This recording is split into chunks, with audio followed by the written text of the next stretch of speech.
Shirika la Viwango Tanzania TBS limeshiriki katika mbio za Kilimanjaro 2026 maarufu kama Kili Marathon zilizofanyika mkoani Kilimanjaro.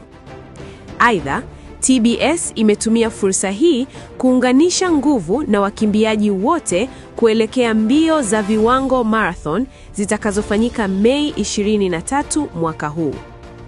TBS inawaalika wakimbiaji wote, wadau na wananchi kwa ujumla kushiriki katika mbio hizi maalum zitakazobeba ujumbe wa ubora na usalama katika miaka 50 ya TBS. Kushiriki Viwango Marathon, jisajili kupitia events.tbs.go.tz.